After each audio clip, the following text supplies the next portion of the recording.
Listen to me, 2025 is not just another year, it's your year. The year you stop talking about what you're gonna do and actually make it real. Too many of you got big dreams. You want the car, the business, the freedom, the impact. But the problem is, it's still just a dream. And a dream without execution is nothing but a fantasy. This year, I need you to draw a line in the sand and say, enough is enough. No more excuses, no more delays. If you really want those big dreams to come alive in 2025, you gotta lock in like never before. You gotta be hungry, focused, and willing to pay the price for your vision. Because success doesn't come to the ones who wish, it comes to the ones who work. When you talk about making your dreams real, the first and most fundamental question is this: do you even know what they are? And I don't mean in some vague, half-formed sense of, I wanna be successful, or I wanna live a better life. That's not a vision, that's a placeholder.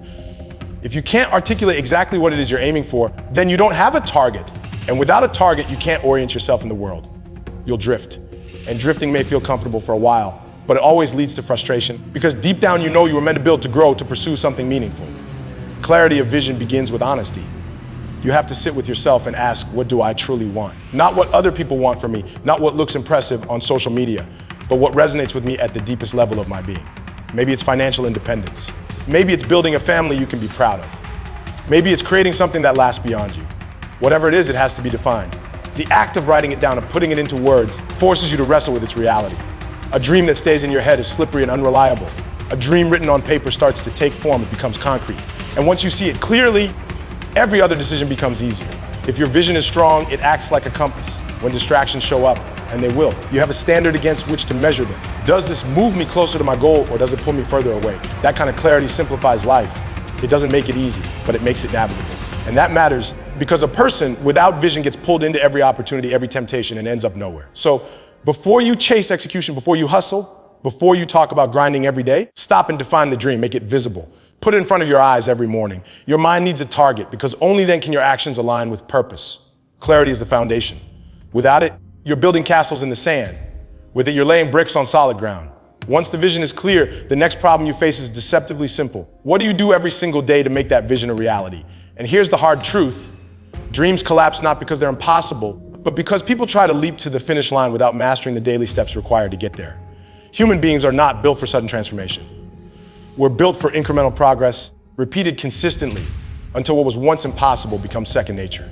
Think of it like this: your habits are the architecture of your destiny. You can declare as loudly as you want that you're going to build a business, or get in shape, or write a book.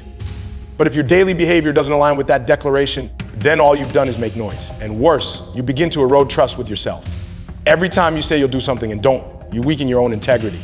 Discipline then is about rebuilding that trust by proving to yourself day after day that your actions match your intentions. What's remarkable is how small the required steps are. 10 minutes of writing every morning, 30 minutes of exercise, reading instead of scrolling, saving a little money each week. These actions seem almost insignificant in isolation. But when repeated over time, they compound. That's the psychological principle. People underestimate the compounding effect of discipline. Just as neglect accumulates into chaos, disciplined action accumulates into mastery. Now, this is difficult because it requires sacrifice in the moment. Discipline is uncomfortable because it forces you to prioritize the future over the present. But that's also what makes it powerful. It's an act of responsibility, a declaration that you're willing to carry the weight today so that your tomorrow is different. And the truth is, if you cannot govern your own habits, you will never govern the outcomes of your life. So ask yourself, what are the smallest daily actions that move me closer to my vision? Then commit ruthlessly to them. Do not underestimate the dignity and power in simply showing up each day and following through. Because at the end of it all, greatness is not achieved in a single moment of glory. It's forged in the quiet repetition of disciplined choices. If you can conquer the day, you can conquer the year. And if you conquer the year, you can conquer the dream. Once you've clarified your vision and begun establishing the daily habits to support it, you'll inevitably encounter the next challenge: sacrifice. This is the part most people want to avoid because it requires loss. And human beings don't like giving things up. But here's the reality. Progress is always a trade. If you want one thing, you must give up another. That's not a cruel trick of the universe. It's simply how the structure of reality works. The uncomfortable truth is that your dream already has a price tag attached to it. The question isn't if you'll pay. The question is what you're willing to pay. Do you value that extra hour of sleep more than building the business? Do you value endless entertainment more than deep work? Do you value momentary comfort more than long-term strength? Every choice is a sacrifice, whether you realize it or not. The difference is whether you're sacrificing progress for comfort or comfort for progress. This is why priorities matter so deeply. You can't say yes to everything and expect to build anything meaningful. Time, energy, and attention are finite resources. If you scatter them across distractions, you dilute their power. But when you concentrate them, when you deliberately cut out what is unnecessary, you give yourself the focus required to actually move forward. It's not about doing more, it's about doing less with greater intensity and purpose. Philosophically, sacrifice has always been at the center of human growth. Ancient cultures understood this. They built rituals of sacrifice because they knew that in order to receive something greater, you had to let go of something lesser. And in your own life, the same principle applies. You can't step into the future you want while clinging tightly to the comforts of the present. This is not about punishment. It's about alignment. You are aligning your actions with the person you claim to want to be. And yes, it hurts in the moment, but that pain is evidence that you're reshaping yourself, that you're moving beyond who you were yesterday. So reflect carefully, what are you willing to give up so that your dream can live? Because every time you say yes to your vision, you must say no to something else. If you're not willing to sacrifice, then you're not really serious about the dream. Another crucial truth is that you are not an isolated individual moving through life untouched by others. You are profoundly shaped by the people you spend time with. Their habits, their attitudes, their standards, they seep into you in ways you don't even notice. If your environment is careless, lazy, or cynical, then no matter how strong your vision, it will be dragged down by that gravitational pull. And conversely, if your environment is disciplined, ambitious, and focused, you will be lifted almost unconsciously toward a higher level of being. This is why surrounding yourself with the right people is not optional. It's essential. The human psyche is wired for imitation. We model ourselves after those we admire or simply those we spend the most time around. If your circle is always complaining, gossiping, or cutting corners, it's almost impossible to resist becoming like them. But if your circle is hungry, resilient, and constantly improving, you are naturally pushed to rise with them. There's also the matter of accountability. Left alone, it's easy to rationalize excuses, to let yourself off the hook when discipline gets hard.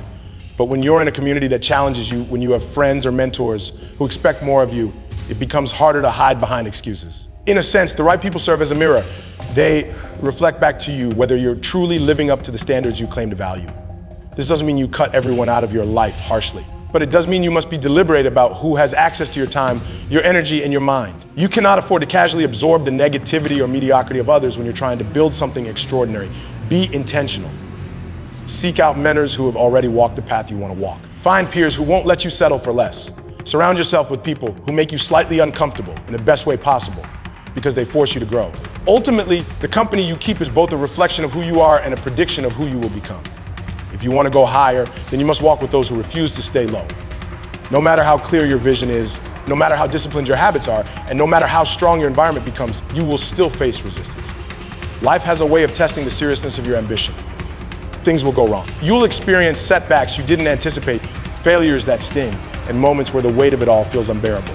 The question isn't whether hardship will come, it's how you will respond when it does. Psychologically, resilience is the ability to face suffering without collapsing under it. It's the capacity to absorb the blows of failure and still keep moving forward.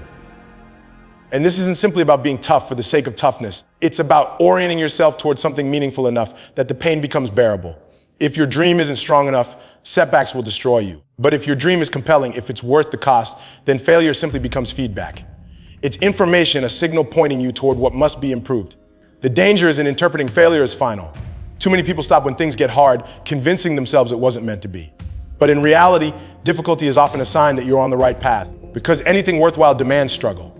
Growth never occurs in comfort. It is born in resistance. A muscle only strengthens when it is stressed, and the human spirit operates the same way. There's also a deeper truth: resilience builds character. Every time you endure and overcome, you're reshaping yourself into someone stronger, more capable, more grounded. You begin to trust yourself, not because life got easier, but because you discovered you could carry more than you thought. That is transformative. So when the setbacks come, and they will, don't retreat into despair. Step back, analyze, learn, and re-engage. You are not defined by the obstacle, you are defined by how you respond to it. If you refuse to quit, if you treat pain as a teacher rather than an enemy, then every failure becomes fuel for the next attempt. In the end, resilience isn't just about surviving difficulty. It's about converting suffering into strength. The dream doesn't die when you fail. It only dies when you stop trying. At some point, the conversation has to move beyond vision, discipline, sacrifice, environment, and even resilience. All of those are essential, but without execution, they collapse into theory. And theory without action is just fantasy. You can sit around refining plans endlessly, convincing yourself you're preparing, when in reality, you're just delaying. Procrastination disguises itself as productivity. It feels safe to plan because planning doesn't expose you to failure. But planning without doing is avoidance, and avoidance is the enemy of progress. What people don't realize is that clarity often comes from action, not before it. You don't need to have the perfect strategy mapped out before you take the first step. In fact, the act of moving forward, of engaging with the real world, gives you feedback that planning alone never could. You discover what works, what doesn't, and what adjustments must be made. Waiting for the right moment is dangerous as the right moment rarely arrives. Conditions are never perfect. There will always be uncertainty, always risk, always the possibility of failure. But the truth is, execution itself transforms you. By acting, you start to see yourself differently. You begin to believe you're capable because you're proving it with behavior. Every decision to move, to build, to create, even in small ways, cements the identity of a person who acts rather than one who dreams idly. And identity is powerful because once you believe you're someone who follows through, discipline becomes easier, sacrifice makes sense, resilience becomes natural. Of course, execution requires relentlessness. You can't dabble your way into greatness.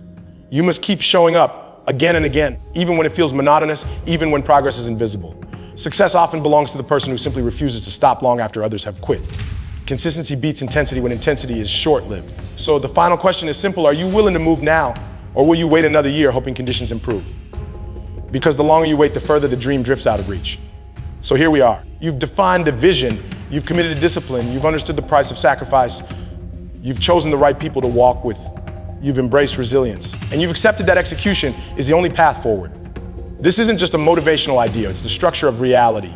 The future doesn't bend toward wishes, it bends toward effort, focus, and relentless pursuit. 2025 can be the year your big dreams move from imagination into reality, but only if you decide to take full responsibility for them. Today, not tomorrow. The truth is, no one is coming to save you, no shortcut will deliver you, and no excuse will carry you. It's you, your choices, your actions, your persistence. So step into the discomfort, embrace the struggle, and keep moving forward. Because when you look back at this year, the question won't be whether the dream was possible. It will be whether you were willing to do what it took to make it real.